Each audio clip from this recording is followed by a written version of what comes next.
makes most women start a business? Is it passion, money, or freedom?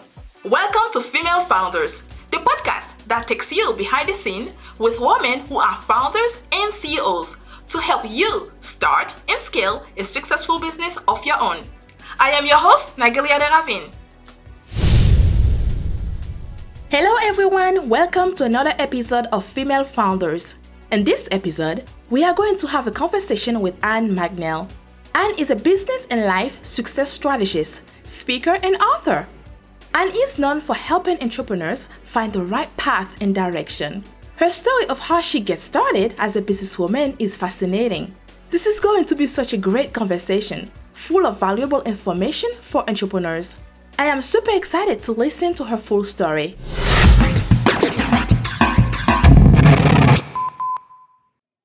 Good morning, Anne. I am so excited today to have this conversation with you. You have been doing amazing work, not just in Florida, but around the United States and international. So it's amazing to meet a woman like yourself doing amazing work, and especially that Black woman, not just Black, but other women as well, can actually relate and learn from you as well. So I'm just curious to know, how did you lead to that path of career?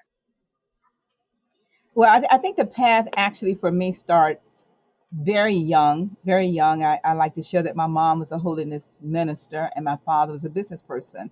So the faith and the work ethic, entrepreneurship just go together very closely. And so raised like that and just a A-type personality. And I think it starts there. It starts there. Absolutely. This year you receive, I think you are already received the prestigious woman who moved the nation award. Can you tell us about the award? Well, no, I just received the Trailblazer Award from the Minority Business Development Agency with Marie Gill. The Women That Moved the Nation in Transportation Award I received a couple of years ago. So that award is with the COPTO organization out of Washington, D.C., but it is a phenomenal, very prestigious award. And because when you think about women, regardless of race, but all women in the U.S. to have received that out of hundreds of submissions is a great honor. And I think about what we do as Black women in construction as a part of the National Association of Black Women in Construction. We host a $1 billion luncheon a month in January. And this past January, we were fortunate to have greetings from the Secretary, U.S. Department of Transportation Secretary, Mr. Pete Buttigieg from Washington, D.C., in addition to $1 billion opportunities from the North Carolina Secretary of Transportation, and the Florida Department of Transportation Secretary shared his billions of dollars of opportunities. And so those are the strategic relationships that we have that we bring to our members. Wow. Oh my goodness, you are doing amazing work down here in Florida.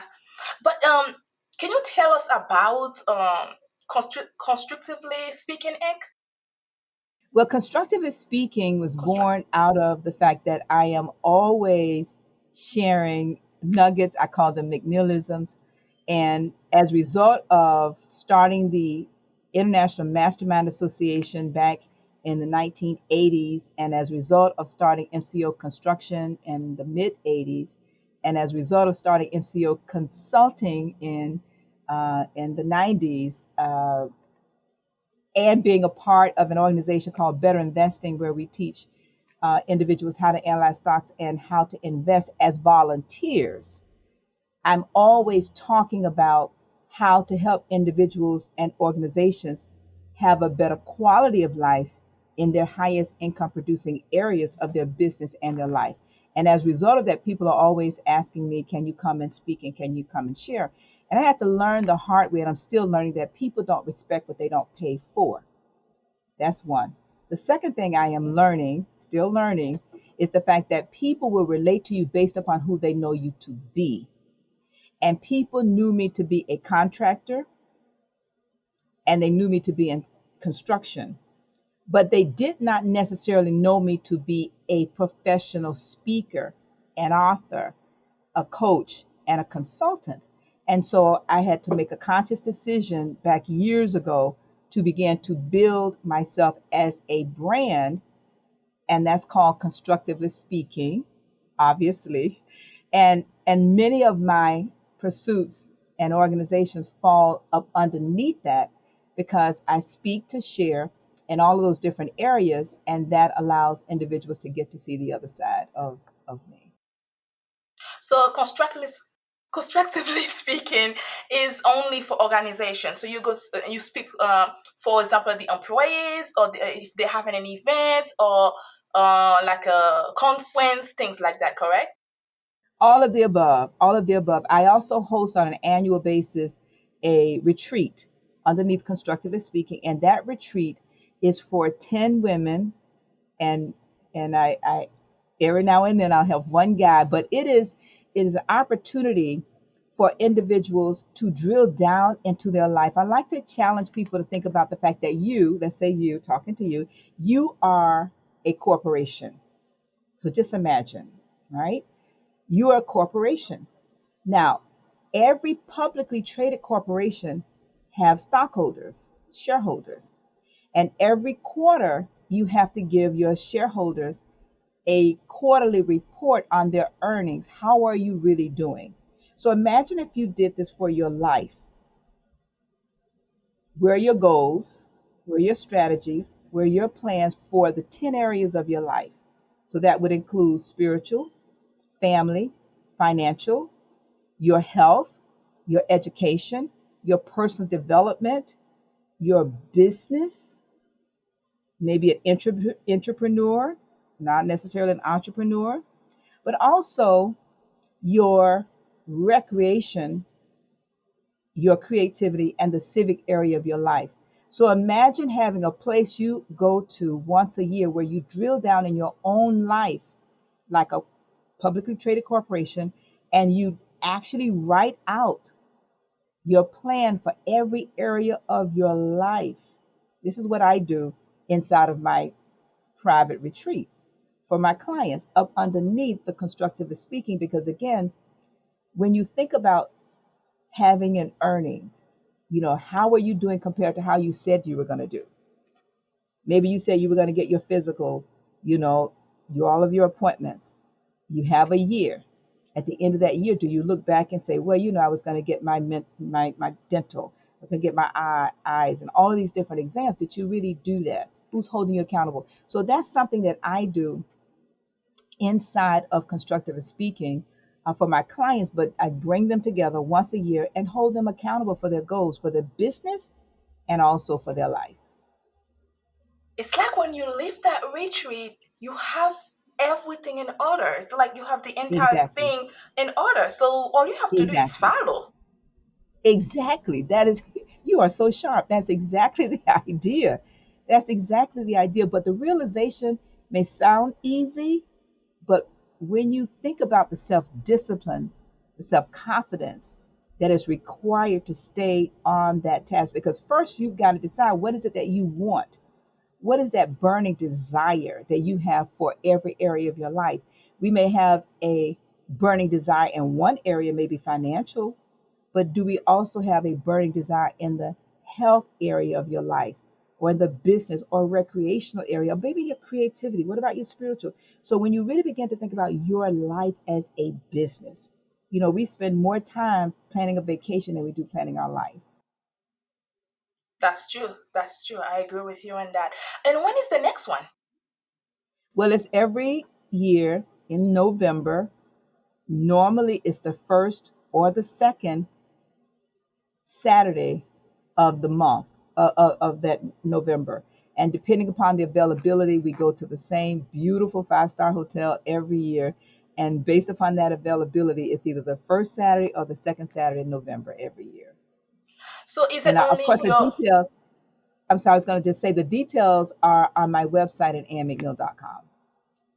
Okay, I apologize. What I was going to ask you, is it only for your clients, or also anyone else can attend that retreat? Great question. There's a pre-qualification process in order to qualify for the retreat because, like everything else, there is a step stair before you get to the realization that you're ready for this. Not, you know, people could say, "Oh, I have the money, can I come?" Not necessarily. Are you willing and committed? That's the question. Are you really willing and committed to work on yourself? Because if you're not, then this retreat is not for you. So, those that are listening, if you are clear about your goals and you want to be held accountable to another level in the achievement of those goals, then this is definitely for you. Absolutely. So if you really want to come to this retreat, get ready to work, because it's not just about having fun. It's about getting things straight out. And when you get out, you're ready to go rock your own life. Absolutely. When you use the word having fun, what can be more fun than having great clarity about your own life and your business and your future? Because when you really stop and think about it, that's where clarity really begins. I agree. You are the first African American female contractor working on billion-dollar projects in Florida. How did you achieve this? Well, I like reading the book Think and Grow Rich by Napoleon Hill. And many years ago, I read the story about Charles Schwab, who was hired by Andrew Carnegie. Carnegie paid him $70,000 a year, but he gave him as a bonus $1 million a year. Yes, I said that right. He paid him an annual salary of only $70,000 a year, but as a bonus, he gave him $1 million a year as a bonus. Why? Because Charles Schwab was brilliant, and the ideas that he brought to Mr. Carnegie created billions of dollars. And one idea that he had, it is called, in the book, is called a $1 billion after dinner speech. So Charles Schwab shared with all of these financiers at a dinner speech uh, the idea of putting together all of the small manufacturers of steel, create this conglomerate, which we now know was called US Steel. But he had to convince Mr. Carnegie to do that. So once he got everybody on board, they created US Steel. But it all started with a $1 billion dinner speech. Now, I kept reading that story every year. And then, of course, when I formed with a group of women, the National Association of Black Women in Construction, I started looking at how do I run my own business. And when I looked at my clients, 20, almost 30 years into my business, I realized that for me to focus on $1 billion programs, a $1 billion program in construction has many, many, many projects. Sometimes it can have even 1,000 projects inside of a program. So you have program and then projects. My mindset was focusing on the projects, not the programs. When I began to shift my own thinking from reading Think and Grow Rich and so many other books of a mindset shift, I began to realize just because I am small does not mean I need to think small. So I began to look for and partner with $1 billion clients who brought $1 billion programs. And I added value to them and benefits to them to help them win those $1 billion programs.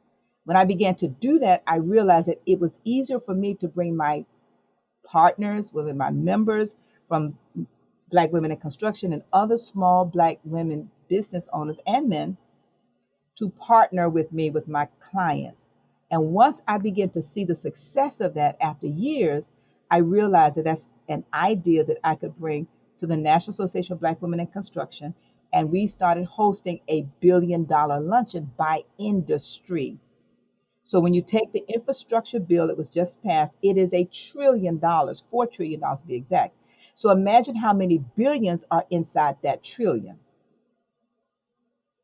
Now, how many millions are inside the billions? Now, when we elevate our thinking to focus on the $1 trillion infrastructure bill, Big difference. hmm, Yeah, hmm, exactly. sound like another idea coming. Yes, sounds like another idea coming. But my point though is just to answer your question, the level of creativity we are each exposed to, it requires us to take quiet time on a daily basis. I wrote a book entitled My Daily Date with Myself, and it's a journal. And inside that journal, I asked my mind, the spirit, to give me 10 ideas, opportunities every day. And I just journal and I write on the page. I don't always get 10, I might get 4 or 5. Sometimes I can get 12 or 15. But just the exercising of that muscle, that mental muscle called creativity, I get in the habit of writing every day, 5 to 6 to 7 times a day, a week, excuse me, once a day, every, every morning, writing out 10 ideas, 10 opportunities. And so what happens as a result of that, some of them are going to be good, some of them are just repetitious. But again, the point I'm making is we're talking about trillions of dollars now. You asked about $1 billion. So I began to focus last year on the $1 trillion infrastructure bill. A month ago, I was contacted by the White House, Mr. Pelosi's office, by a steering committee to do an interview about the $1 trillion infrastructure bill impact. What's my point? My point is this: it's nothing but an idea. And once you have an idea and you're willing to work on that idea, the universe has a way.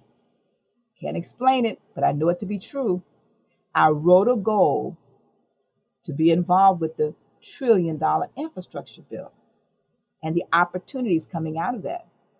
The universe drew it to me by having the White House contact me.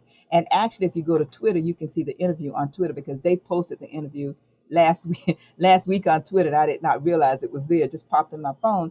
But my point, going back to your question, is that we all have ideas, $1 million ideas. But what do we do with those ideas? That's the power of constructive speaking. Wow. So pretty much just from an idea to switching your mindset, and this here you are. Exactly. And it's Exactly. always start with the mindset, isn't it? Always with the It's a mindset. creativity. It's creativity. You know, the creativity expresses itself through hunches, through inspiration, through connectivity with other people. You may read something or see something or hear something, but oftentimes we keep moving. We don't jot it down in your phone, in your notes, on a pad, and then come back and review that idea and build upon that idea. That's how the National Association of Black Women in Construction was formed. I had an idea because as a Black woman, I did not see very many people look like me in the construction industry.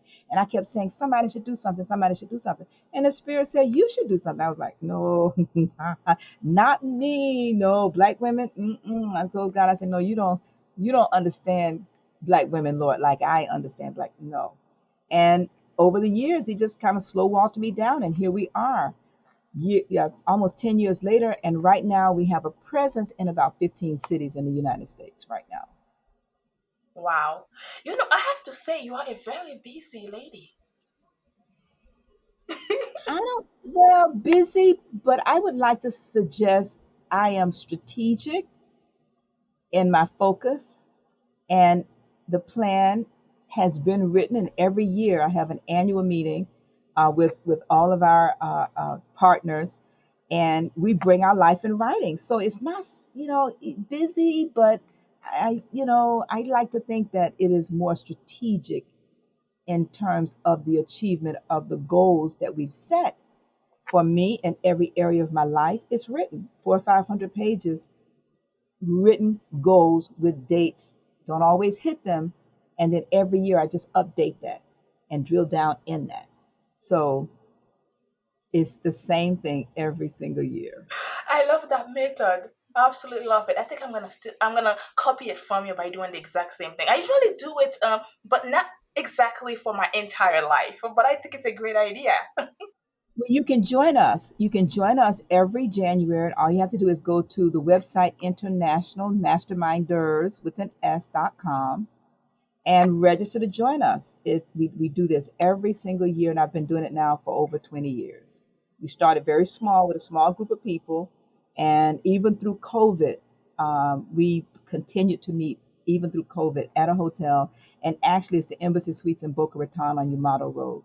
Every January next year, 2023, it will be on January 6th and 7th at the Embassy Suites. Loving it. I will be there. You'll see my face and I'll be like, I Excellent. know you. Now, I will tell you this though, but before you come, you have homework to do. So when you go to the website and you register, then we will follow up with you and we'll give you the homework because we give you the roadmap. It's not guesswork. And we have children as young as 4 and 5 years old, and we have the elders as old as late 80s. Wow.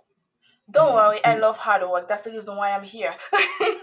Awesome, awesome. And I wanna share with you too the great idea of the magazine. But think about how you started with this. It was an idea you had, and you kept working on the idea, and it got better and better and better. And look at what you're doing now; it's phenomenal. So I want to, give you your flowers now because again, it's not easy as you know, but when it's a passion and it's a labor of love, Oh, it thank just you. comes naturally. Yes, Thank you. yes. So, something happened in your life on December 31st, 1979. What was it? Good. Well, what happened for me is that I picked up a copy of Think and Grow Rich by Napoleon Hill and decided to read it as my family. My husband decided to go out and celebrate with my friends the new year coming in. And that night, I decided to stay home and read the book. And people say, why? Why would you? At that point in my life, I was at a crossroads, a lot of debt, broke and broken. And I decided to just do something different. And so as I began to read the book began to read me, and Napoleon Hill gave me 6 steps to riches, which I'm always sharing. And with your permission, I'd like to share it with your guests that's listening. He gave me I call them 6 keys. The first thing he said is, Ann McNeill, how much money do you want? Nobody had ever asked me that before. And the second question he asked me was, what are you going to give in return for the money? The third question he asked me was, by what date do you want the money by? The fourth question he asked me was, where was my plan of action? And he gave me a fifth step. He said, take that plan, turn it into an affirmation. And the sixth step was recite that affirmation twice a day, once upon arising in the morning and once before retiring at night. And do that every single day. Well, I that night decided to sit there and do that exercise. And for those who are listening, if you'd like a copy of those 6 keys, you can just text the word "and," that's ANN. You can text me at 55678 and I will send you those 6 steps.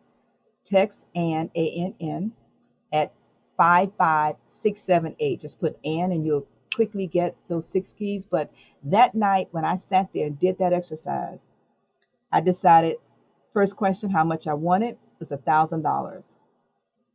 The second question, I wanted to save the money by starting some kind of business, which I had no idea because I had a good corporate job and that's what I was taught. The third question, by what date? I said December 31st, 1980. I gave myself a year. The fourth, I didn't have a plan. And so I sat there at night and started working on a plan. 6 hours later, 6 hours later, sitting in that same seat, 4 o'clock in the morning, I could not come up with a plan to save $1,000 because that night I sat down and I pulled out all my canceled checks for the previous 11 months and realized that every single month I was digging a hole for myself, going deeper and deeper in debt. I mean, you kind of know, but you don't look at it on paper. But that night, I looked at all my checks and realized that if I kept doing what I was doing, I was going to continue to get what I was getting and digging that hole deeper and deeper, and I needed to do something different. So that night was a beginning for me, and it found my other self and realized that I needed to do something different. And that's what happened on December 31st. And this book, the following day, I continued to read it and came upon the chapter that talked about form a mastermind group of accountability with your friends. You hold them accountable for their goals, they hold you accountable for yours. And that's when I started the first mastermind group around the early 80s. And now over 30, almost 40 years later, something like that, we're still going with that process of masterminding with Think and Grow Rich. When you create that mastermind, my mom didn't even think about giving birth to me yet. That's Well, I tell you amazing. what, again, it's another idea because what the book shared with me is that, we have an imagination and creativity. But what happens is that we don't normally act on the imagination. We don't act on the ideas. And you're not going to see the end every single day. But I think that if we just put one foot in front of the other, and then the next step, and the next step, and now we've helped thousands of people on this journey all across the world with this philosophy and this process. And now I'm also a certified coach with the Napoleon Hill Foundation, helping to share this philosophy and how do you use the principles. How do you connect the dots? And it's just a phenomenal journey.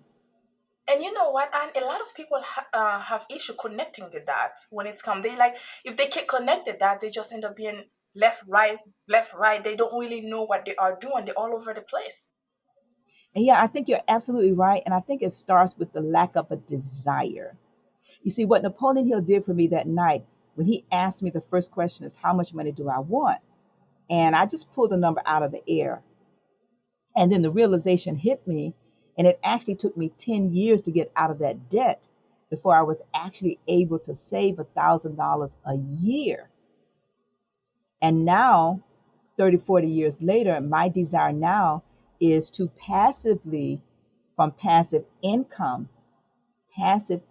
I would love to have my new goal. I would love to make passively $1,000 a day, passive. And so, again, it's nothing but an idea. And once we have the idea, the universe will conspire to bring you everything you need, the people, the places, and the resources to actually achieve that step by step by step. Absolutely. So, what are you doing with Mastermind Alliance now? Well, I'm hosting through our International Mastermind Association a beta test, and any of your listeners can join us. You can just go to International Masterminders with an S.com/group mastermind. And we are hosting once a month a free meeting where we bring people together who are masterminding and we're talking about best practices. What's the good, the bad, and the ugly of masterminding? So, as an individual, groups, family, associates, because there are so many individuals now masterminding, but they don't have a place to go. And then I wrote a workbook and how to start and run a successful mastermind group book. You can find it, any of the platforms, but how do you actually start and run an effective mastermind group? That's the question. And a lot of people don't know. They just jump in. They may not have an agenda. They may not know. Before you start that group, you should have like-minded, like-spirited people because it's nothing worse than masterminding with individuals that you find out later. I don't think this is a good fit, but now you have them in the group and you cannot get them out. So simple things like that. My desire is to build a national, international organization, which we're on the way of doing that, called International Masterminders, utilizing the Think and Grow Rich philosophy to help people uh, find a better way to systematize how they mastermind.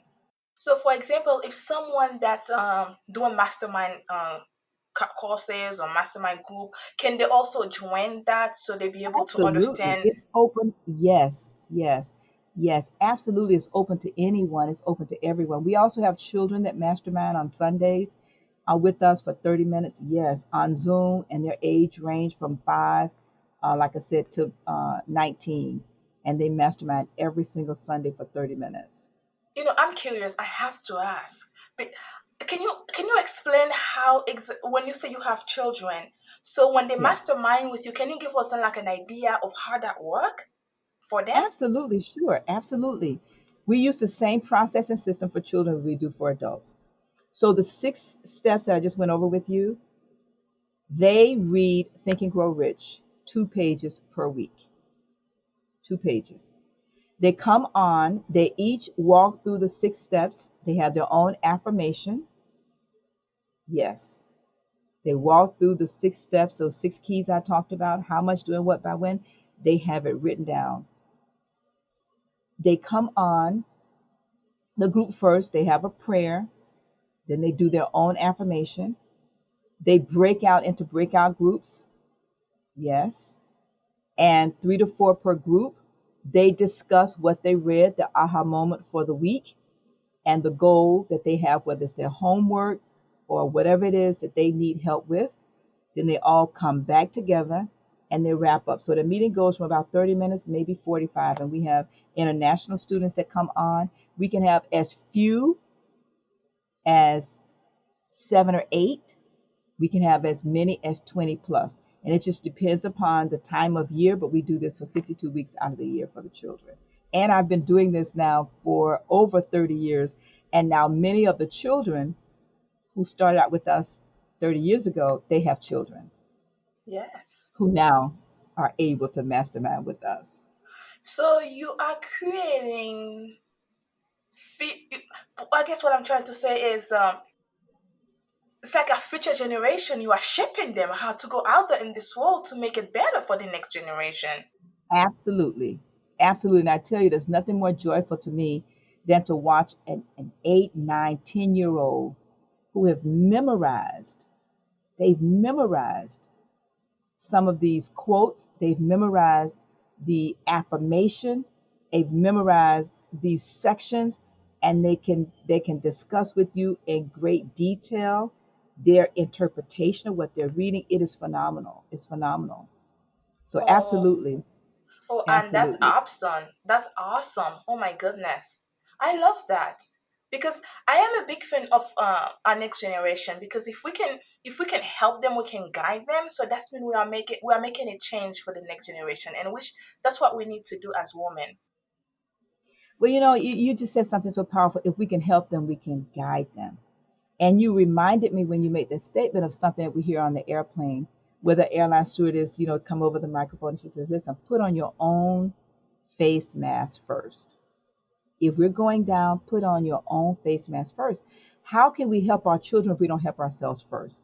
How can we talk about a desire for our children, our family, if we don't have a desire? How can we help them if we're not clear on the next step and then the next step? And this is why the foundation of what we do is found in the philosophy espoused by Napoleon Hill in Think and Grow Rich. Yes. Thank you so much for sharing that.